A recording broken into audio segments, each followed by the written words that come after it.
pledge allegiance to the flag of the United States of America and to the republic for which it stands, one nation, under God, indivisible, with liberty and justice for all. Good evening and welcome to tonight's board meeting. Board meetings are generally held on the third Tuesday of the month. The Board of Education is a body of school district residents elected by the community and charged with conducting school-related business. The meetings are conducted under the open meeting law, but are not open forums for the community. That being said, visitors to these meetings are to conduct themselves properly and with respect to any other individuals at the meeting. The Board of Education reserves the right to remove any individual for improper display of behavior or inappropriate language. The Board of Education will have a period of time devoted to visitor requests following any board presentations and approval of minutes shortly after the opening of the meeting. Individuals wishing to address the board will be permitted to speak up to 3 minutes for a total of 30 minutes. That may be allowed for public comment. If we have any visitors tonight, we'll go over guidelines a little bit more closely when that time comes. Carla, would you mind doing a roll call for us tonight? Kate Harding, Mr. Hyde, Mrs. Thompson.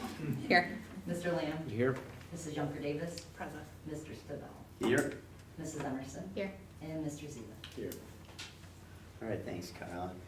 Tonight for presentations, we have our final budget presentation for Christine Griffin. Christine, whenever you're ready, we're I'm all set. ready to listen. I'm ready for you. So tonight's agenda, we're going to go over what's the remaining items on the budget calendar. Give you the link where to go on our website for budget information if you want an updated presentation. That'll be up either later tonight or tomorrow morning.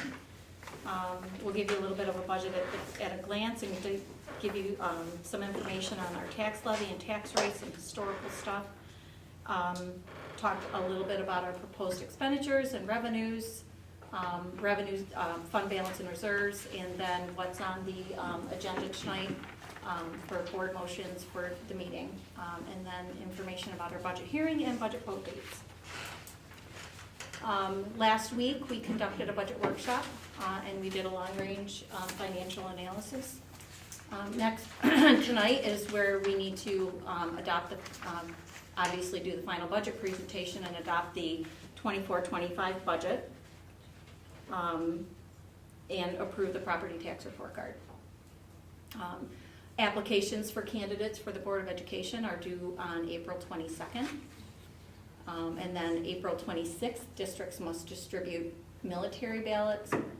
May 14th is our public hearing on the proposed budget, and May 21st is the actual budget vote. Just to give you an update on the state budget news, not much is new. I held a press release yesterday. It was more of a press release than it was any update. There isn't a written agreement at this point in time. There's no legislative budget, but as a district that relies heavily on state aid, as 73% of our budget is state aid supported, we await the legislative budget that's typically due April 1st each year. They approved the fourth budget extender until April 15th. Knowing how much state aid we will be receiving is crucial in figuring out our own spending plans.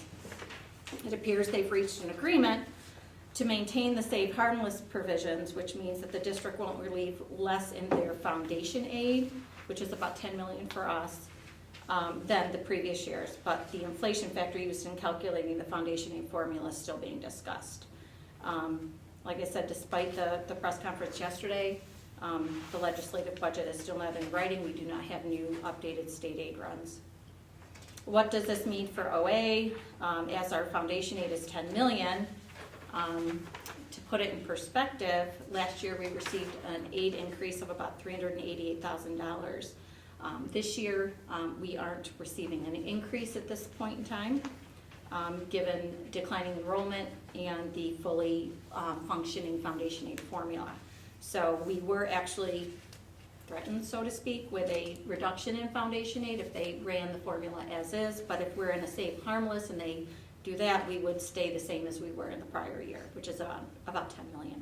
So while we're not losing foundation aid, we're also not getting an increase, and that's one of the larger factors impacting our budget decisions for 24-25. and will likely to continue to be an impact on school districts in New York State in the foreseeable future.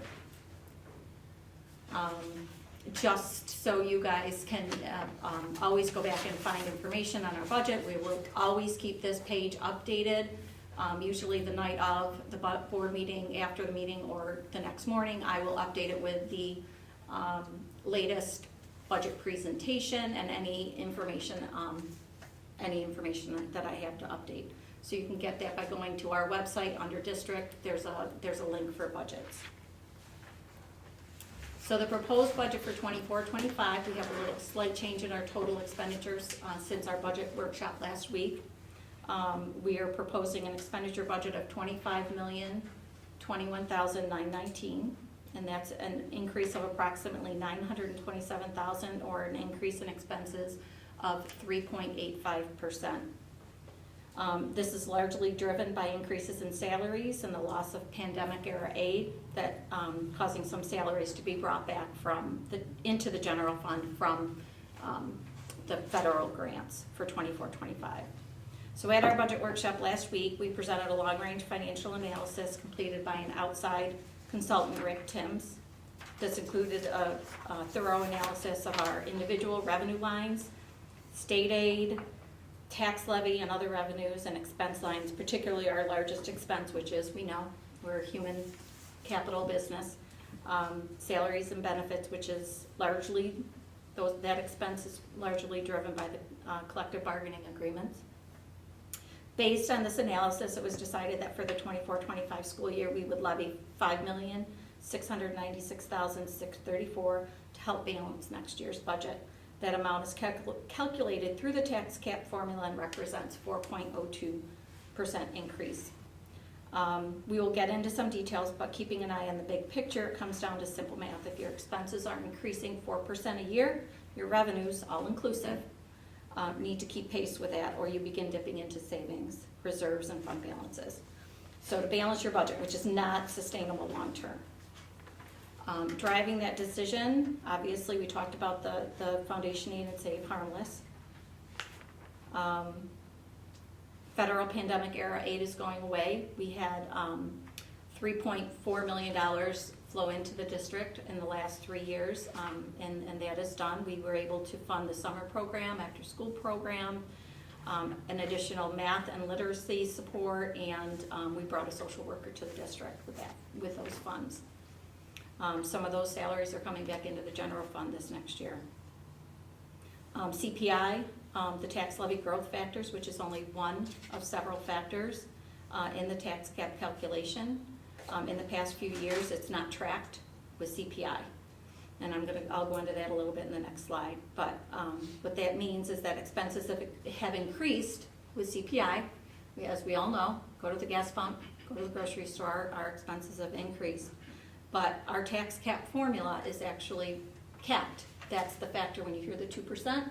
It's that tax levy growth factor, which is has been at a higher rate than what we've been allowed to use for our tax cap.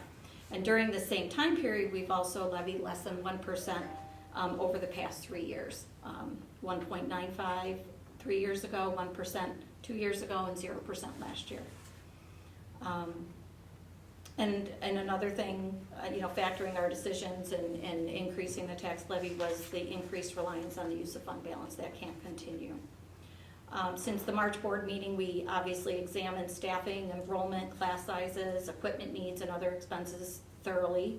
We conducted long-range financial analysis. We talked about that. We reviewed that last week with the board in detail. And we determined that we could reduce, through all of those discussions, we determined that we could reduce total expenditures in the budget by another $259,000, which brings us to this figure today. So overall, since January, when we first presented on the budget, we've actually reduced expenses by about $520,000 through equipment and realignment of staff due to retirements. Sorry, I kind of lied. It's not on the next slide. It'll be on the following slide regarding the CPI. But some budget highlights for 24-25, where we plan to continue the after-school tutoring, which was originally funded by the federal grants. Purchasing of some curriculum resources for math, replenishment and expansion of the science kits. We plan to continue the 100K capital outlay projects, and next year's plan is to do the elementary STEM room. We plan to purchase 3 buses at a cost of $487,000 for the transportation department. Staffing levels, we plan to maintain the same with a few exceptions, which represent about $359,000 in total in savings. There's 3 districts, 3 teachers district-wide that through retirement, reassignment, and due to a resignation, that we're able to realign and not replace those positions. 0.4 shared FTE BOCES staff person, 2 personal health care aides due to retirements, and 1 custodian. That position was actually replaced with a federally grant-funded position, which is actually what the plan was when we hired this person on through the ARPA funds, then that they would take over when there was this retirement. The federal ARPA aid ends September 30th, so salaries absorbed into the general fund from that was about $403,000, which includes $23,000 for the after-school program. So here's where we talk about the tax levy and the CPI, so it's kind of small, I'm sorry. But if you look on the top right-hand side, that's straight out of this, it's kind of just a different way of looking at the inflation and allowable growth factors. But over the years since 2012, the inflation factors are on the second column there by year, but the allowable levy growth factor that we can use in our tax cap calculation is listed there. And in the years that you see on the right-hand side where it's in red, those are the years where CPI exceeded the allowable growth factor.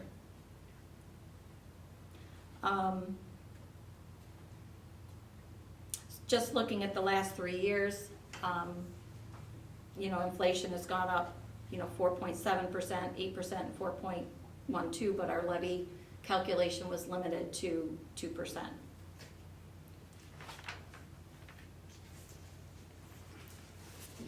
Here is our tax cap, tax levy calculation. In there, you see the green, or the yellow is what I was just talking about, the allowable growth factor. Obviously, it's just one factor in there. Another thing of note on it is the capital exclusion, which is the green arrows. Basically, you take out your prior year capital exclusion and you put in your new capital exclusion. So this is something that if there's big swings in it, okay, you don't want to have big swings on that number, you want to kind of keep it level. This is the net of capital expenditures reduced by the associated aid. So for example, bond payments, less building aids, or bus purchases, less amortized transportation aid associated with those buses. This is that line I always talk to you guys about keeping those expenditures, those capital expenditures level, so that it doesn't have an impact, a big impact on your tax levy. The cost of buses, one of the things that's driving some of this is the cost of buses. Our buses have grown, that cost has grown significantly just in the last few years, and in the future we don't anticipate that slowing down. The same 66 passenger bus that we purchased in 22-23 for $145,000 in 24-25 went to, or in 22-23 went to $169,000 in 23-24, which was an increase of 17%.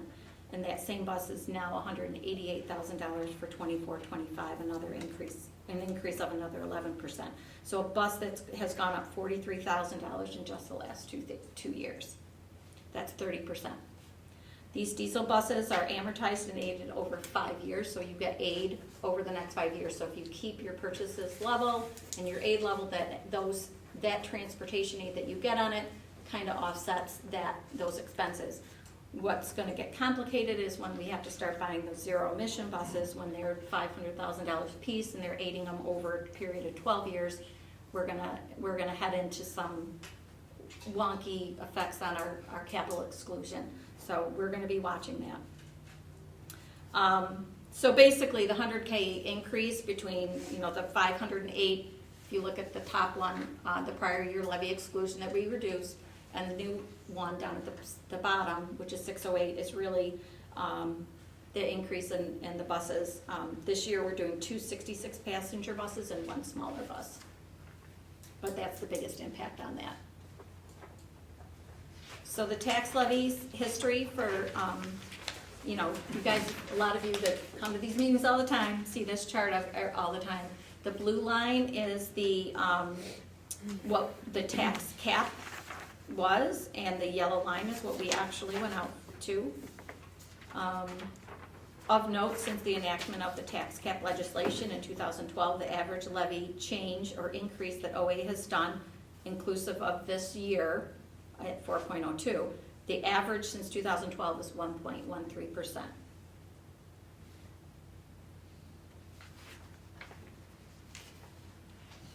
Converting that to a tax rate, and what does that look like to an average, to a taxpayer with a $100,000 house? The tax rate for 24-25 estimated based on the assessed values from prior year, that would be $18.39, or on a $100,000 house before STAR, the bill would go up $71 a year. So setting that levy at $5,696,634 with a 4.02% tax levy increase, $71 a year is $592 a month, estimated based on last year's equalization rates and assessed values. And again, the district has control over one of the 3 factors that go into calculating your tax rate. We have control over the tax levy itself, but the state sets the equalization rates and your town sets the assessed values on your property. So your bill doesn't necessarily equate to the increase to the tax levy. There are 2 other factors that impact that. I showed this, I can't, at the February or March meeting, but the tax levy per pupil, Oakfield-Alabama is at $7,451. It's the second lowest in the Genesee Valley BOCES region peer group. The peer group that I did is just the Genesee Valley BOCES districts that are average needs, not high needs or So comparable. yeah, schools. comparable districts. Proposed expenditures, overall expenditures are going up, like I said, $927,000, which is a 3.85% increase over prior years. Obviously, if you look at this, you can see we've increased some lines and we decreased other ones. The 2 largest increases are salaries, obviously, and BOCES. On the salary lines, there's approximately $403,000 of that increase is pandemic-funded salaries that are being returned to general fund. Of that, there's also, of that 403, 222,000 of that is from newly added positions, which is the social worker, math, reading, and after-school tutoring. BOCES increase is largely due to increases in technology services cost, partly driven by some contractual expenditures, which you'll see that contractual line down there is going down a little bit. Some of those contractual expenditures get transitioned to BOCES as we try to get things, technology you want to purchase through BOCES, 2 reasons, Ed Law 2D reasons, but also we get aid on those purchases. So that's why, part of the reason why that BOCES line is going up significantly and the contractual line is going down. We did take a deep dive to kind of slow down the growth in the technology area of the BOCES bill. We took a deep dive, developed a long-range equipment replacement plan, and actually for the 24-25 school year, we're not budgeting any more technology purchases. We think we can delay some of those another year, and we have a plan for that. Expenses decreasing are the debt service line, which is the district debt issued for previous building projects. If you recall what we talked about in the tax cap formula, that capital exclusion line, when we're looking at capital projects, we look to keep the net capital expense and associated building aid level to keep the effect on the tax cap and the tax levy pretty level. So our debt service is actually going down $592,000.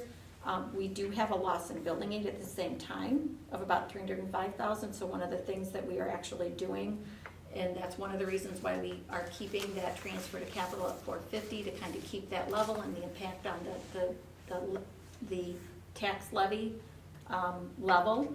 And then next year, when the capital project starts and we start doing the bond anticipation notes for that, that $350 will come off of the transfer to capital line. It will actually go up into the debt service line, and it'll get offset by the building aid that's coming back on for that. So there is a plan for that.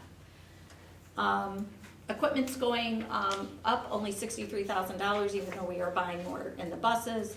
But the reason with that difference is because we reduced a lot of equipment that we were purchasing for our buildings and grounds department.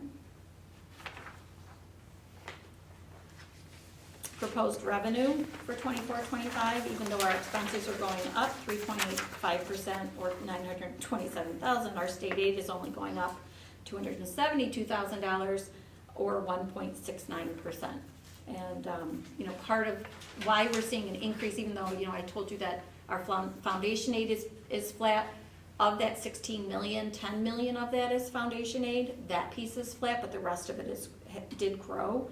Our BOCES aid, it grew by about $309,000, which makes sense, as this is an expense-based aid, and as you saw from the previous slide, our BOCES aid, or our BOCES expenses are increasing, so you would expect our BOCES aid to also increase. And that's similar for transportation aid, that's going up $195,000, and there are some other expense-based aid that's going up as well.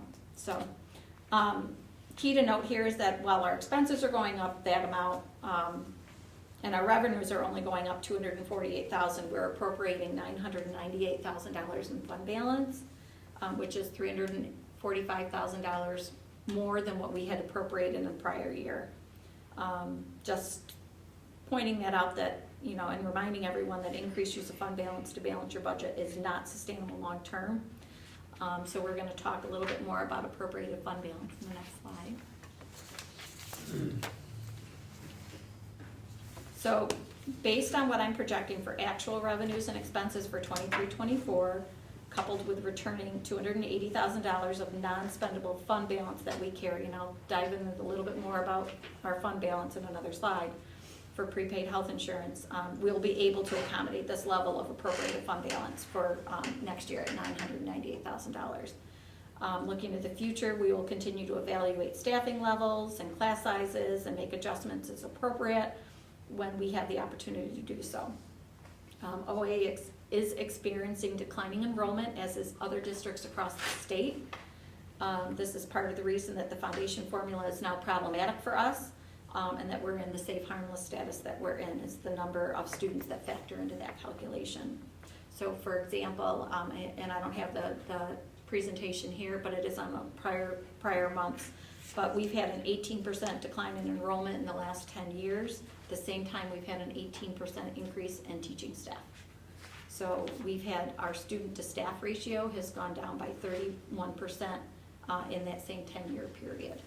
So we will continue to evaluate that, our staffing situation, and as we have retirements, make adjustments as we can. The catch there, Christine, right, is we're funded by individual pupil, right? So that's The foundation aid. Yeah, the less kids we have, the less funding we get. So there's a per pupil cost that we get for every student. So as the enrollment drops, the funding drops as well. So that's what the crucial part, I think. Correct, and these aren't exact numbers. Right. Not even close, but I'm gonna say, if we get foundation aid in the amount of $10,000 a kid, Right. and Which we is have probably- an enrollment decline of 20 kids, that's $200,000. Right. So guess what? What does that mean for us? We lose $200,000, but we're not cutting 2-3 teachers. Right, For because those 20 like Maria kids, said, those it's 20 kids are spread along K 12 through grades. 12, Right. or pre-K through 12, so 13 grades, right? So it's Right. it's very And different. the concern that we It's have not a as section. superintendents Yeah. in a school districts is, what is that number? How do you put a price on, per child. You know, some districts are higher needs, and so our concern is for that very reason, that, you know, you take away $200,000 or $300,000 away from us because our enrollment dropped, but that technically on the ground doesn't equate to 2 or 3 teachers, or it doesn't equate to. Special education students though, so like that 10,000 is not going to cover the cost of a student with special needs. So like that's the other thing too, is when you look at the percentage of students that are classified within your district, that's also gonna inflate your end costs, and it may not equal out for your per pupil Correct, costs. and that's the flawed, that's That's the terribly flawed flawed. thinking. Terribly flawed. And the mandates that are put on us, I mean, you know, when do we say that, you know, and I'll just throw these, you know, when do you say that we don't need a social worker? We lose 20 kids, does that mean now we don't have an SRO on our campus? I mean, it doesn't equate, and I think they're making it too easy at the top to calculate that and just basically say that and throw everybody in the same bucket, and it's not fair. There's a video out there that talks about school district A and school district B.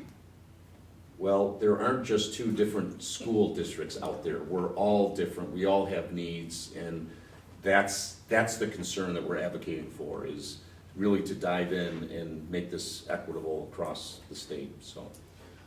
But unfortunately, that's what we're fighting right now. Sorry, Christine. No, that's fine.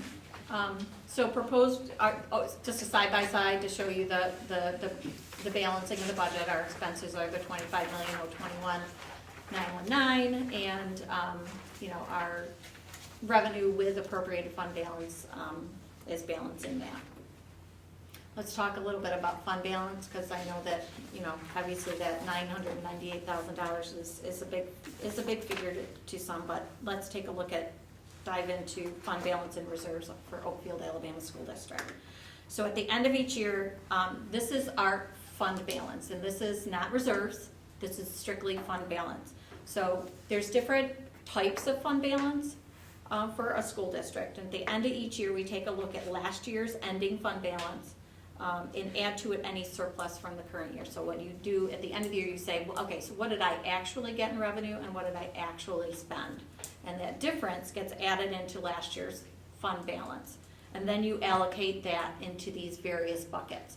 So one of the first things that you do is you take that, which in this case would be the $998,000, you put that into your assigned budget. That's that line there that says 914 is the account code. Then you adjust your unappropriated to match outstanding purchase orders. That's that code 915 on there. So that's like POs at the end of the year that haven't been fulfilled. We haven't gotten the goods in, and we carry those forward. That's what that is. Then we determine anything that we would be considered non-spendable. That is account code 806 on there, and what that for us has been, we typically, at one point in time, and we've continued this, is to prepay our health insurance on June 30th. We've done that since about 2017, 18 school year. I'd have to look at the history to I think that maybe 2019 school year. So anyway, so, you know, we determine if we have any of that, so that gets put into that 806 bucket, and then we also calculate that 4%, which is the the amount that we're authorized to maintain an unassigned fund balance. So, after all of that's allocated, if we have anything left, then we can fund reserves. So at July 1st, 2023, we had $2,035,275 in fund balance, not inclusive of reserves. Last year, that assigned appropriated fund balance, which is the 998 that we're proposing, you'll see on here is that 653,481. Most recently, we've been using any of that remaining surplus towards our capital reserve in anticipation of the current capital project to cover our local share. And then, you know, if we're increasing the amount in our appropriated fund balance to the 998, then we'll have less of a surplus to fund a reserve at June 30th of this year. So let's go into reserves and we'll kind of talk about that. I promise you I'm almost done. At July 1st, the district had $6,630,000, or $630,233 in total reserves. The largest bucket was our capital reserve, which was $3,031,930. With the capital project vote in December, we withdrew $3 million of this. So visually, when you're looking at this chart on that orange, when you're looking under 2023, that orange bucket, that is your, that's your capital. So it kind of makes it a little bit easy to visually see. If you take that orange bar and that last column away, we'll be back to our reserve balances funding level of 2016. So if we have money at the end of the year, we want to start considering building back up the capital reserve, and another reserve that we would want to consider funding is our TRS reserve. That is we just started that a couple years ago. This is just a visual example, kind of to show you the big picture of growing expenses at 4%, and those growing at a higher pace, say, than revenues are increasing at 2%. That it shows you that eventually your expenses will exceed your revenue, and you'll start filling that gap with fund balance. And as you notice, that gap, if you don't address it, it gets bigger over time. So, for OA, we're constantly evaluating our expenses and looking at ways to generate revenue to keep us in balance. We've been fortunate the last several years that we got the increases in foundation aid, and which right now foreseeable, we don't think that that's going to happen. And then the federal pandemic aid is also ending this year, so that's gonna make it a little more difficult.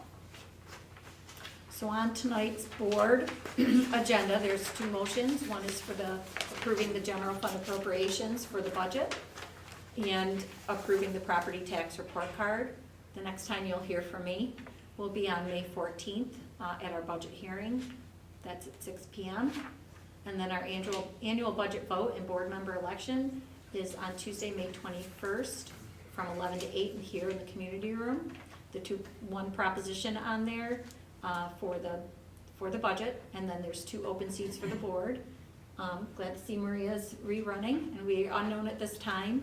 The applications are due April 22nd if anybody wants to throw their hat in the ring.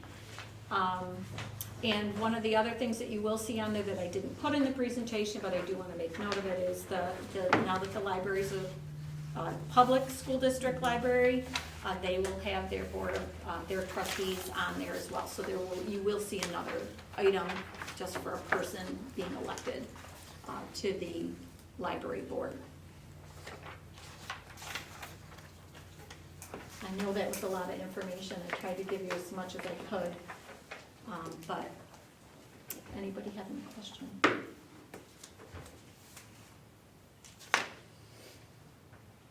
Okay, thank you very much. Thank you. Thank you.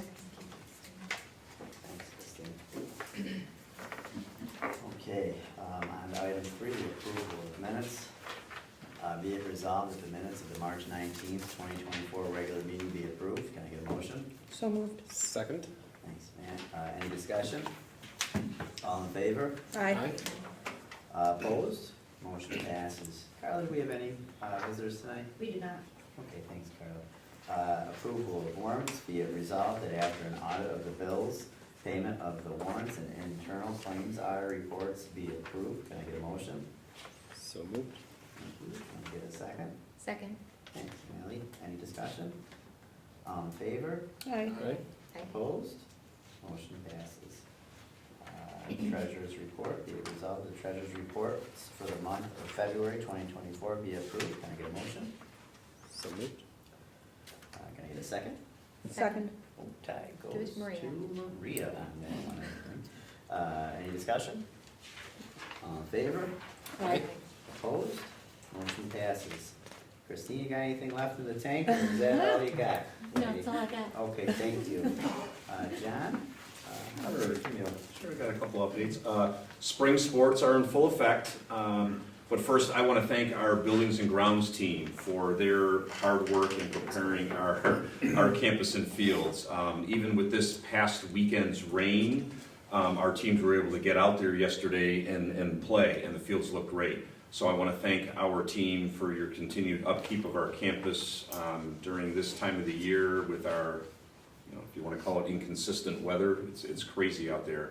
And as soon as there's a break, they are out there, cutting the grass and working on those fields. So thank Jordan and your team. I would like to congratulate Kathy Starkweather and Lindsay Cudney, our esteemed school nurses. They have been appointed as the new co-representatives for the New York State Association of School Nurses in our Zone 12 region. This is a significant honor for them, and we are proud to have them represent our area and also OA in this capacity. I provided you their newsletter introducing them to our region. So congratulations and thank you for doing that, Kathy and Lindsay. It's great recognition for OA, and they'll be great in that capacity. Our new capital project is steadily moving forward. We are scheduled to meet next Monday, once again with our user groups, to review and finalize each schematic design. This collaboration process will ensure that each of the spaces that we're renovating or creating or building, that all the needs and wants are met. And I'm telling you, the process has been great. The teachers that have been part of these user groups certainly have some great feedback, and we're very optimistic about the future of this project. That also includes the site work. We've had Jeff Schlagenhoff as the athletic director. We've had the coaches involved. Obviously, certainly Pete Bueller for the new track and all of his spaces and what he would like to see as part of this new community stadium. So it's going to be great, and they'll be a part of those meetings as well next Monday to finalize those designs. We have received full SED approval for our new elementary school playground, and we have a couple meetings next week, and we are hopeful to have it installed and ready to be used by the end of next month. So weather permitting, basically there's some site work that we need to do, lay down some drainage, and the pieces have been purchased, and they should be delivered here within the next week, and we should get that up and built and Do we set ready. that? Do we build it, John? Or do we have people come in and? Nope, we're gonna have it built. You're No. building it, Justin, that's what I heard. Oh my gosh, it's Nope. not gonna be done next month if I build it. You got some ratchets and. Yeah. No, it will not be a community build. There's some liability issues with that. Yeah. No, we will have it professionally installed and ready to go. From beginning to end, once they're doing that, they set about a week and a half to 2 weeks, and we'll be ready to go. Wow, So that's crazy. it's gonna be great. Any spoiler alerts for us? Anything you can tell us about? There's pictures on my website. Okay, I'm gonna take a peek at it. I call it the Ninja Warrior course. I've heard it Yes. referred to as It's gonna be one of Ninja the Warrior only course, in yeah. this area. I think a lot of people are gonna be drawn here. It's gonna provide a lot of opportunities for all of our students from special needs up. So there's a belt slide, so you don't have actual stairs and a ladder to provide access. So a lot of thought went into making this something that would draw the community and have something from, your toddlers up to us. We could do it too. Team building. Yes. Next board retreat. Yes. Yeah, no filming of that, please. Climb that cargo net up there. And then lastly, again, like Christine said, any district resident willing to run for the Board of Education, applications are due in next Monday by 5 p.m. That's all I have. All right, thanks, John. Lynn, are you ready for it? Hi, yeah, which Ready? one do you want to talk about? CSD, we've got lots going on. It's still very much the meetings, working with Matt in our building to make sure that all the accommodations are ready for New York State testing, and actively collaborating with local districts for placements. Placements really is the biggest hurdle right now. Wait lists are long, students aren't getting the services they need. So trying to work locally to provide services and bring students here. We're talking about potentially expanding our 1211 to fill with local students depending on what our needs look like first. So diving straight into that process. I know Connie's not here, but she's actively working with our math team working through that pilot process. We're hopeful in the next meeting that they can narrow it down to 2 items for next year so they can pilot those 2 products. So next year is going to be a big year of learning for them in the math process. And elementary stuff, we are full on scheduling.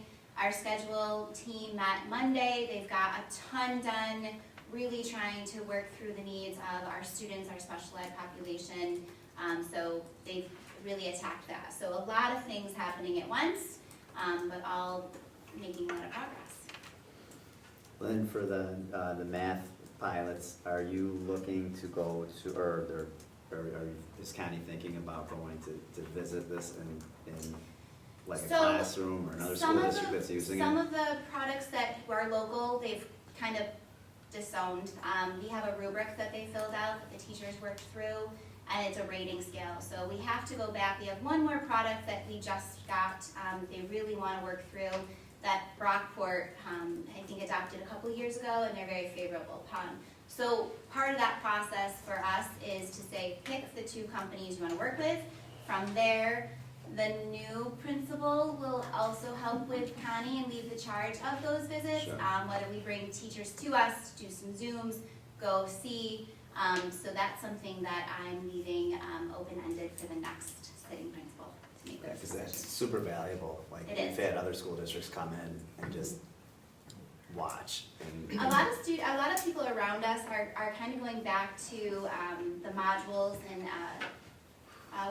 what's it called? Something squared. I'm tired. Yeah, it's okay. But that was something that our teachers did not like when we kind of looked through that product. So again, we're gonna make some decisions, but not make all the decisions, because this has to be a collaborative process with the next sitting principal, having an Sure. active voice at the table. Sure, it'd be nice to see what school districts are using it. Have they been successful? Yes. What are Yep, the we have a hurdles list. of implementation? Yep, we have a list, and we've reached out. Honestly, some of the teachers actually sought their own resources. The Brockport connection is a teacher that has formerly taught in Brockport, has then transitioned to Oakfield the last 6 years, reached back out to some contacts, and they've been collaborating that way. So a lot of teacher voice, a lot of exploration, a lot of work from all parties. I think they're gonna do a really nice job next year with this process. I hope so. But I really do. it's a long process. I'd open the door to Kendall. Anybody that wants to see Envisions, and I don't work for the company, we've used it for like 7 years, and it's really great. So that's my plug. No pressure. Hey there. All right, I'm off the hot seat. There you go. Matt, Mr.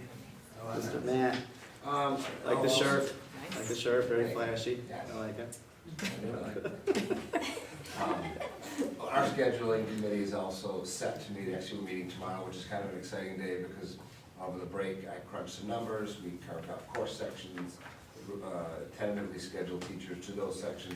So now the fun part begins where we collaborate with some of the teachers, I think there are 5 teachers on the committee, and plug those sections onto the master schedule and begin that building process. So it'll take us roughly, over the next month, we'll work on it and have it completed, and then over the course of the summer, plug in the things that aren't quite ready to go yet, like study halls and lunches and PE classes and that kind of thing. So off and running with scheduling, and it starts full go tomorrow.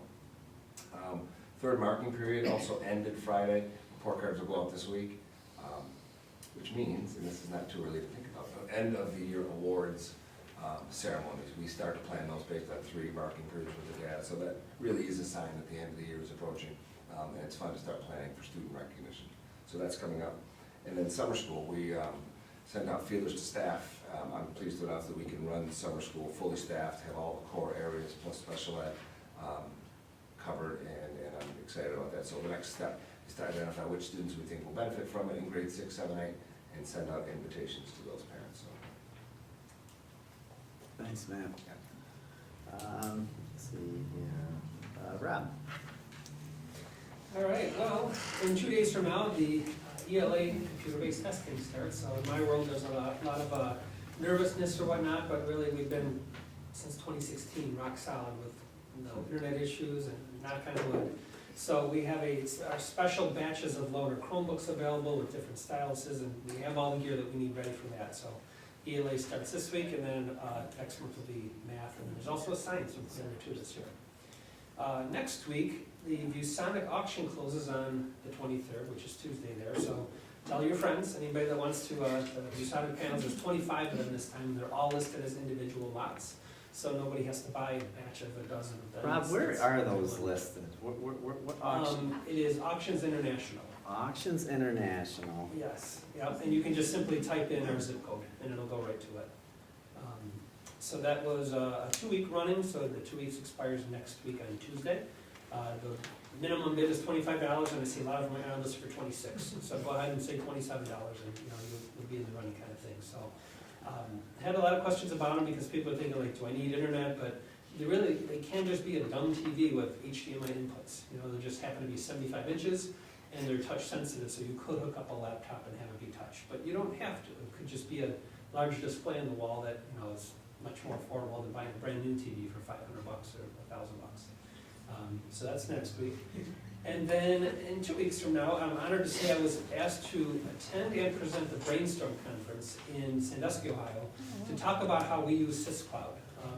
Apparently, I sang its praises a year and a half ago when I went to the one in Poconos in Pennsylvania.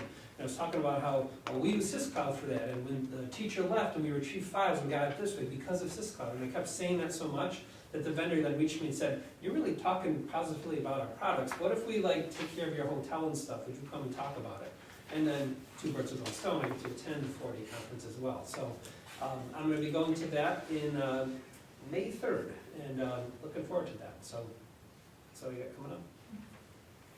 Thanks, Raph. That sounds like a cool opportunity.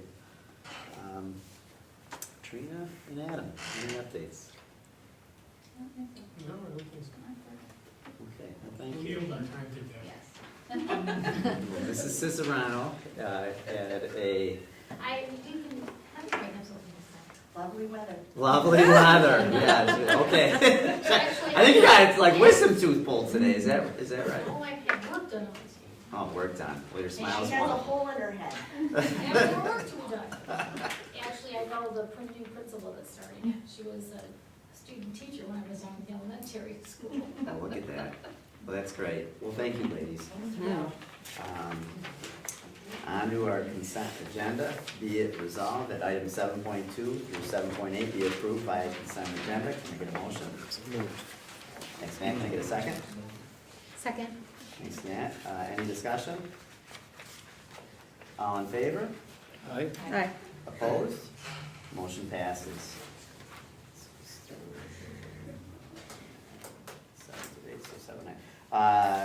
7-9, BOCES budget vote. Be it resolved that the Board of Education of Oakfield-Alabama Central School District hereby approves the proposed administrative budget for the Genesee Livingston Steuben Wyoming Board of Cooperative Educational Services. Can I get a motion? So moved. Second. Any discussion? All in favor? Aye. Opposed? Motion passes. 7-10, GV BOCES board member vote. Be it resolved that the nominees of the Board of Cooperative Educational Services be elected as follows. Margaret Foster, Edward Livenstein, and David Woodruff. Can I get a motion? So moved. Can I get a second? Second. All in favor? Aye. Opposed? Motion passes. 7-11, 2024-2025 school district budget. It is recommended that the Oakfield-Alabama Central School District Board of Education, upon the recommendation of John C. Fiskus, Superintendent of Schools, does hereby approve the 2024-2025 budget in the amount of $25,021,214 to be presented to the residents of the Oakfield-Alabama Central. No, that's a different price than what we originally had. No, you're right. Hold on, guys. 919-25021-919. Say that again, Christine. 25021-919. 999? 919. Instead of 214, it's 919. $700. $705. Okay, still this is official. Okay, so let me back that up. Approved, gotcha. So that the budget of the 24-25 school budget is $25,021,919 to be presented to the residents of the Oakfield-Alabama Central School District on May 21st, 2024 for a vote. Can I get a motion? So moved. Can I get a second? Second. Any discussion? All in favor? Aye. Opposed? Motion passes. On to the 712 property tax report card. Be it resolved that the Oakfield-Alabama Central School District Board of Education approved the 2024-2025 real property tax report card as presented. Can I get a motion? So moved. Can I get a second? Second. Goes to Pete. There we go, Pete. Yeah, any discussion?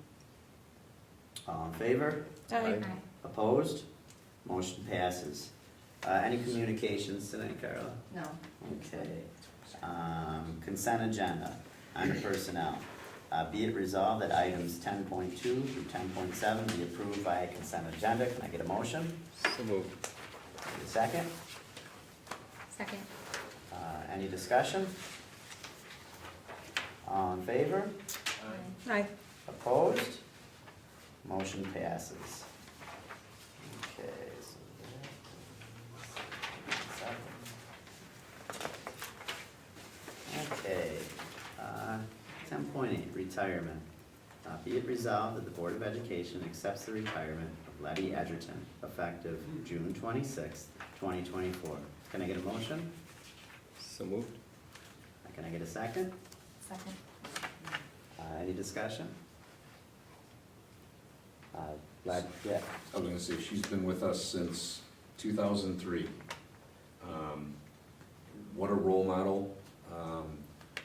She, just smiled, and the kids and the faculty and her colleagues absolutely loved her.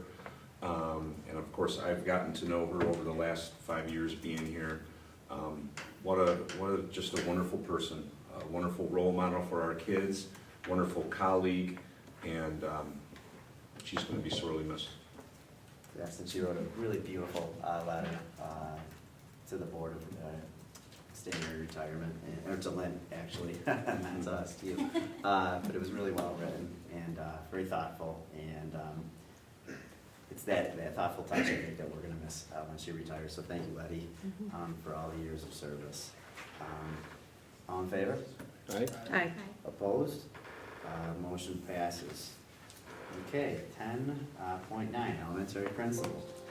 Be it resolved that the Board of Education approves a 4-year probationary appointment of the successful candidate for the position of elementary principal effective May 20th, 2024, for Heather Newton. Can I get a motion? So moved.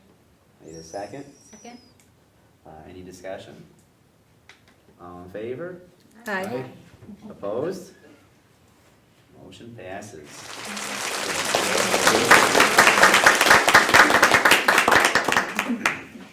You're welcome. Congratulations. Let's see here. Oh, this one faster. Closing remarks. Pete, anything for us tonight? Well, I mowed my lawn twice, so I guess spring is here.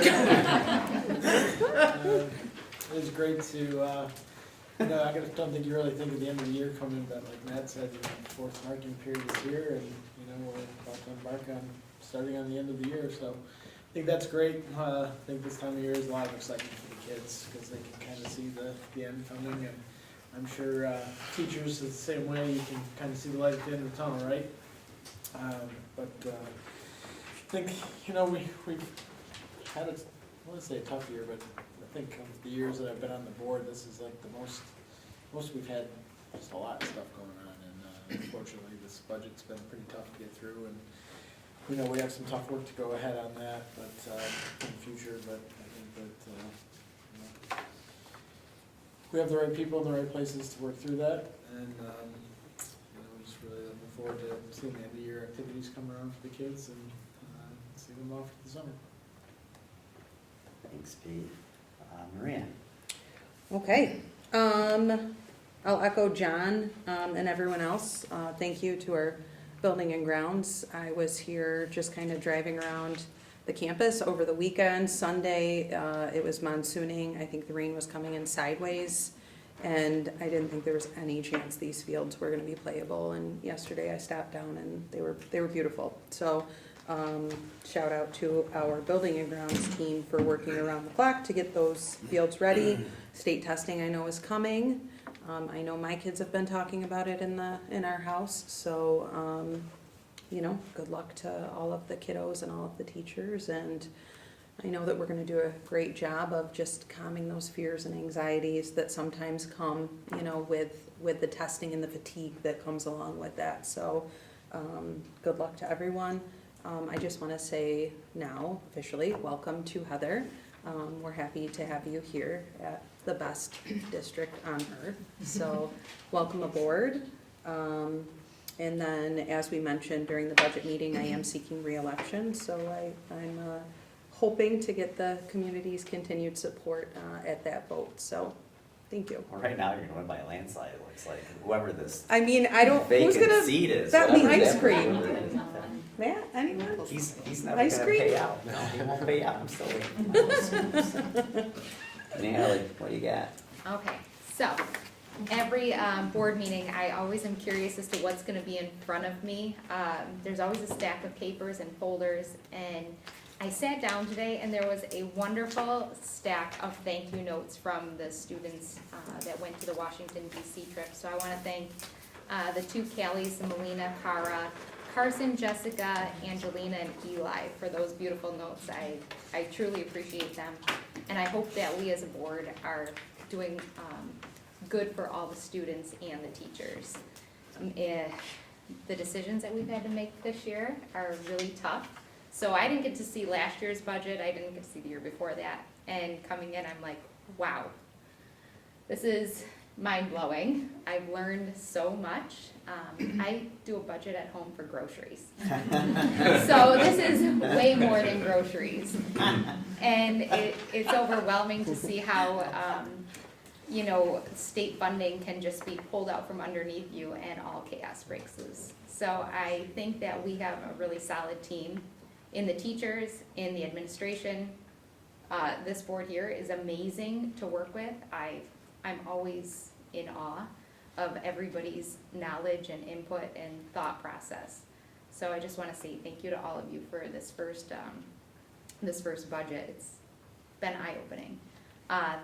Congratulations and welcome to Heather. I'm super excited to see what you're going to do with the elementary school, which is a sad goodbye then to our previous principals. So I'm going to be cheering you on in the special ed department. So you are probably the most organized person that I know that can keep everything under wraps. So I'm glad you're not leaving our district. No, never. Because I think you're like a permanent staple here, so please do not. Other than that, the students for spring sports, I'm super excited for tennis, baseball, softball, everything, track. I can't wait to see what Oakfield brings to the table in all of those sports this year.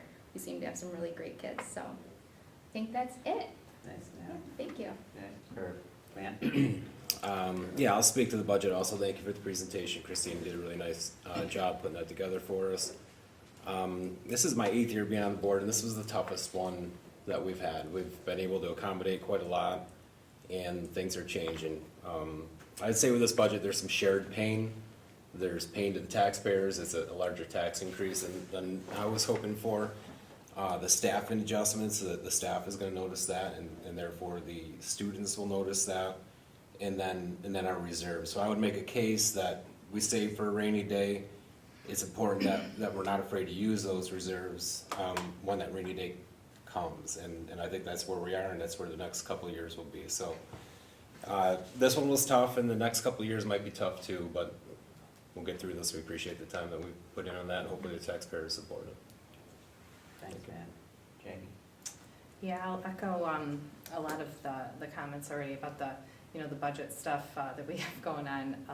I appreciate the resources that we have. John and Christine, you've done a great job of helping us and educating us, and I learn something new every time we speak. Even though I think I get it, I'm like, oh my gosh, there's more and more. So it's really nice to have that educational component, and that's pretty important in making decisions, which I know we all sit up here and you know, things change as we're talking, and things might change in the next minute, 2 minutes, and we do the best, and I can honestly say this group here has put some very, very thoughtful time and effort and just conscientious thought of what goes into these things, and we make the best decisions with what the knowledge we have at the time, with the information we have at that time, and if that can change, just, I can see just with the time we spent this month or in the last few weeks with the board making decisions on this, and John and Christine, I feel very comfortable, but it seems like doomsday all the time, but it's actually gives me comfort knowing that we move forward in these times, but we've done it before, so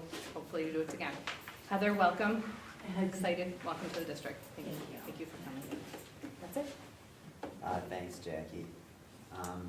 I don't want to be overly redundant, but I think what we're saying here is collectively, it looks like in this meeting, we just said, yes, we agree, we're not going to have any conversation, it's done, the budget's moving forward, but behind this presentation are really hours and hours and hours of lots of questions, pages and pages of questions that you've responded back to us to get to a point where it doesn't necessarily feel good to me to raise it to 4.02%. But here's the thing, I work in a school district, and there's a lot of school districts out there where the staff will say, well, what are the reserves? Where is the money? And that's not always as transparent as it could possibly be. I don't want a void in a narrative.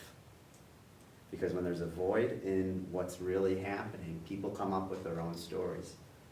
We're faced with some tough choices. When the money coming in is less than the money that we have to pay out, we have to make some decisions. We've settled a number of very fair contracts this year with the OATA, with the CSCA, administration, and we're working on other contracts currently. But as contracts go, what are the units always going to ask? For more. And that's how it works. No begrudging there. So when the contract goes up, our expenditures go up. And when the revenue doesn't match that, we have to do something. And here we are. We're faced with doing something. And if we keep taking away from our reserves, we're gonna be in a real pickle. We could do that and probably run our terms out and be fine and not have to raise taxes at all. But we're at a point where we have to. So it's my hope that we continue to communicate and fill the void with accurate data that is not going to cause people to panic, because we're not closing our school doors. We're not getting rid of teachers. We're not combining with Alba. We're Oakfield-Alabama, and we're not scared. We're gonna be able to figure this out moving this forward, and we're gonna take a hit on the chin. And we're sorry for that. But the one thing that I was emailing you back last night was about the tax rates. Our tax rate is less today than it was in 2012. Which is crazy when you think about it. So is it an increase? Yes, it is. We just have to figure out if we can continue to provide the services that we've been providing for the last number of years, and I think we can do it. So with that being said, thank you for coming tonight, and I'd like to adjourn the meeting. Can I get a motion to close the meeting out at 7:05? So moved. Can I get a second? Any discussion? All in favor? Aye. Opposed? Motion passes.